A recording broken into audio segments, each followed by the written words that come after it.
Shri Venkateswara gold తాకట్టులో ఉన్న మీ బంగారాన్ని విడిపించి కొనబడును.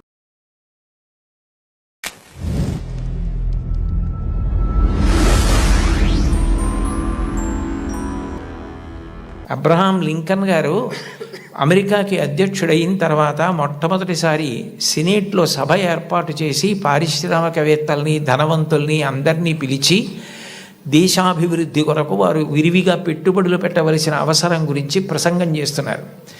లోకంలో ఎప్పుడూ అసూయ, పక్షపాతం, సంకుచితత్వం ఇవి కూడా ఉంటాయి. వెలుగుతో పాటే చీకటి. అందులో ఒక ధనవంతుడికి అసూయ కలిగింది. ఇంత పేదవాడు ఈయన అమెరికా అధ్యక్షుడు అవడం ఏమిటని అకస్మాత్తుగా సభలో లేచి నిలబడి, లింకన్, అదృష్టం కలిసి వచ్చి ఇవాళ అమెరికా అధ్యక్షుడు అయ్యావు. నేను వేసుకున్న ఈ బూటు మీ నాన్నగారు కుట్టింది అని బూటు చూపించాడు. అందరూ ఆశ్చర్యపోయారు. అబ్రహాం లింకన్ కూడా హతాశుడయ్యారు ఒక్క నిమిషం. కానీ వెంటనే ఆయన తేరుకుని తాను కూర్చున్న కుర్చీలోంచి లేచి నిలబడి ముకుళిత హస్తాలతో ఆ పారిశ్రామికవేత్తకి నమస్కారం చేసి, మీరు నాకు మహోపకారం చేశారు. ఇంత కష్టపడి పెంచి మా నాన్నగారు పెద్ద చేసి ఉండకపోతే ఇవాళ నేను అమెరికా అధ్యక్షుడిని అయ్యేవాడిని కాను. నేనే స్మరించవలసింది మా నాన్నగారిని. నేను స్మరించకపోయినా మీరు గుర్తు చేశారు. నిజమే, మా నాన్నగారు బూట్లు కుట్టేవారు. నాకు కూడా నేర్పారు బూట్లు కుట్టడం, చెప్పులు కుట్టడం. ఎప్పుడైనా మీ బూటు మీకు వదులైపోతే నాకు ఒక్క ఫోన్ చేయండి. నేను అమెరికా అధ్యక్షుడినైనా ఆయన కొడుకుని. ఆయన కుట్టిన బూటుకి మరమ్మత్తు చేయడం నా అదృష్టంగా భావించి మీ ఇంటికి వచ్చి మరమ్మత్తు చేసి వెడతాను. అది నా తండ్రికి నేను ఇవ్వగలిగిన కితాబ్ అన్నారు. సభ అంతా కరతాళ ధ్వనులు మారిమోగిపోయింది. అది తండ్రికి అబ్రహాం లింకన్ ఇచ్చిన గౌరవం. తండ్రి పేరు చెప్పేటప్పటికి ఎంతటి మహితాత్ములు కూడా అంతటి మర్యాద, అంతటి గౌరవాన్ని చూపించారు. లతా మంగేష్కర్ గారు వ్రాసుకున్నటువంటి ఆవిడ జీవిత సంబంధించిన విషయాలు, ఆవిడ జీవితంలో జరిగిన అద్భుతాలతో కూడిన పుస్తకం ఒకటి ఉంది. దాన్ని తెలుగు చేత చేశారు ఈ మధ్య. ఆ పుస్తకం మీరు చదివితే అందులో మీకు ఒక ఆశ్చర్యకరమైన సంఘటన కనపడుతుంది. ఆవిడ చాలా చిన్నతనంలోనే వాళ్ళ నాన్నగారు దీననాథ మంగేష్కర్ వారు ఆవిడికి హిందుస్థానీ సంగీతం నేర్పారు. తండ్రి గారి దగ్గరే నేర్చుకున్నారు సంగీతం. చాలా చిన్న పిల్లప్పుడే ఆవిడికి ప్రథమ బహుమతి వచ్చింది పిల్లల్లో. దిల్ రుబా అని సంగీత పరికరాన్ని ఆవిడికి ఆ రోజుల్లో బహుమానంగా ఇచ్చారు. ఆవిడ ఎంతో అపూర్వంగా తెచ్చి పిల్లకి మొట్టమొదట వచ్చిన బహుమానం కాబట్టి ఇంట్లో పెట్టుకుని దాన్ని అత్యంత విలువగా చూస్తూ ఉండేవారు. ఒక రోజున ఇంట్లో ఎలక ప్రవేశించి బట్టలు అవి కొట్టేస్తోంది. ఆ ఎలక ఒక చోట నిలబడి కనపడింది. వాళ్ళ నాన్నగారు ఆ ఎలకని చంపుదామని చేతికి ఆ దిల్ రుబా అన్న వాద్య పరికరం దొరికితే అది తీసి ఎలకని కొట్టారు. ఆ ఎలక్కి దెబ్బ తగిలింది, పడిపోయింది. కానీ ఈ దిల్ రుబా అన్న సంగీత పరికరం విరిగిపోయింది. ఈ పిల్ల ఏడుపు మొదలుపెట్టింది. లతా మంగేష్కర్, నాకు వచ్చిన మొదటి బహుమతి ఈ పరికరం, మీరు విసిరేశారు ఎలక మీదకి, విరిగిపోయిందని. వాళ్ళ నాన్నగారి దగ్గరికి పిలిచి కౌగిలించుకొని ఆ పిల్లతో అన్నారు, చూడు, ఇట్లాంటి బహుమానాలు నీకు జీవితంలో పెద్ద పెద్ద ఇళ్ళు కట్టి పెట్టుకున్నా కూడా సరిపోనని వస్తాయి. బహుమానాల మీద నువ్వు ఆర్తిని పెంచుకోకు.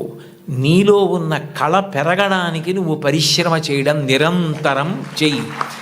నీ కళని పెంచుకోవడం మీద ఆర్తి నీకు నిలబడితే నీ వెంట ఇట్లాంటి బహుమానాలు పరుగులు పెడతాయన్నారు. భారతరత్న వచ్చిన తర్వాత, పద్మవిభూషణ్ వచ్చిన తర్వాత వాళ్ళ అమ్మగారు ఆహా అన్నప్పుడు ఆవిడ సభలో ఈ విషయం చెప్పారు. వాళ్ళ నాన్నగారిని గుర్తు చేసుకొని, మా నాన్నగారు చెప్పిన ఆ మాట నన్ను జీవితంలో నిలబెట్టిందని 2 సంఘటనలు చెప్పారు ఆవిడ. 2 అణాల నాణ్యం ఉండేది ఆ రోజుల్లో. ఆ 2 అణాల నాణ్యం, చల్లని నాణ్యం ఒకటి ఇంట్లో ఉంది, ఓ పక్కన పడేసి.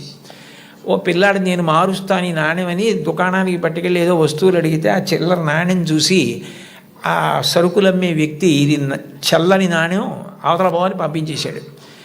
లతా మంగేష్కర్ చిన్నపిల్ల గౌన్లు వేసుకొని తిరుగుతున్న రోజులు, నేను చూడు వెళ్ళి విజయం సాధించి సరుకులు పట్టుకొస్తానని పరిగెత్తికెళ్ళి గల్లా పెట్టెని ఉండేది, అది పెట్టె తెరవక్కర్లేదు, కన్నం ఉండేది, అందులోంచి నాణ్యాలు పడేసేవారు పూర్వం. ఆమె వెళ్ళి ఇదిగో బేడ అంటే 2 అణాల నాణ్యం అనమాట, ఆ కన్నంలోంచి లోపల పడేసి కావలసిన వస్తువులను తీసుకుని వచ్చేసింది ఇంటికి. వస్తూనే ఆ పిల్లాన్ని చూసి, చూడు నువ్వు వెళ్ళి చల్లని బేడతో ఏం తేలైపోయావు, నేను తెచ్చానంది. ఆ మాట విన్నారు. విని లోపల నుంచి బయటికి వచ్చి, దీననాథ్ మంగేష్కర్, నువ్వు నీ గొప్ప కాదు, నువ్వు నా కూతురువని మీ పెట్టెలో పడేశాను, ఇవ్వండి అంటే తీసి చూడకుండా వస్తువులు ఇచ్చేశాడు. కానీ ఇవాళ సాయంకాలం ఆయన డబ్బులు లెక్క పెట్టుకుంటాడు. చల్లని బేడ దొరుకుతుంది, గుర్తు పట్టచ్చు పట్టకపోవచ్చు. నువ్వు ఇలా మోసం చేయడం ఈ వయస్సులో నేర్చుకుంటే నీ జీవితం ఎలా వృద్ధిలోకి వస్తుంది, నువ్వు ఎట్లా బాగుపడతావు? ఈసారికి నీకు చిన్నతనం కలిగితే కలిగింది, నీకు ఇంకొక బేడ ఇస్తాను, ఈ బేడ పట్టుకెళ్ళి నువ్వు ఆయనకి ఇచ్చేసి, అయ్యా నేను మిమ్మల్ని మోసం చేశాను, మీ గళ్ళాపెట్టెలో వేసింది సరి అయిన బేడ కాదు, నేను తప్పు చేశాను, ఇంకెప్పుడు ఇట్లాంటి పని చేయను, నా తండ్రికి అగౌరవం తేను, మా నాన్నగారికి ఈ విషయం తెలియదు, నన్ను మందలించి పంపారు అని చెప్పి వెళ్ళి ఇచ్చేసి వచ్చేసేయండి.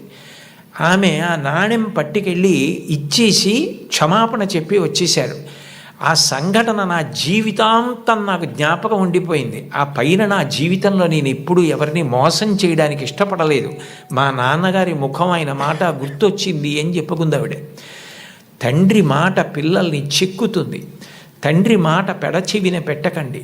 తండ్రి గారు మిమ్మల్ని ప్రేమగా పిలిచి చెప్పినా, కోపంగా చెప్పినా, తండ్రి యొక్క వ్యధ, ఆయన హృదయంలో మీరు పాడైపోకూడదన్న ఆర్తి ఉంటుంది తప్ప మిమ్మల్ని ఏదో దండించాలనేటటువంటి తాపత్రయం ఉండదు. తండ్రి మిమ్మల్ని ఎప్పుడు ఏ మాట అన్నా దాన్ని ప్రేమతో, నాన్నగారు తప్ప ఎవరంటారు ఇట్లా, ఆయనకి తప్ప అధికారం ఎవరికి ఉంది, మా అమ్మకి తప్ప ఎవరికి ఉంది అధికారం అని మీ అమ్మగారి మాట, నాన్నగారి మాట వినడం మీరు నేర్చుకోండి. మీకు తెలియకుండానే మీకు నైతిక విలువలు చాలా అలవాటు అవుతాయి. ఎందుకంటే మీరు పాడయ్యే మాటలు, మీరు పాటించకూడని మాటలు మీ తల్లిదండ్రులు మీకు ఎప్పుడూ చెప్పరు.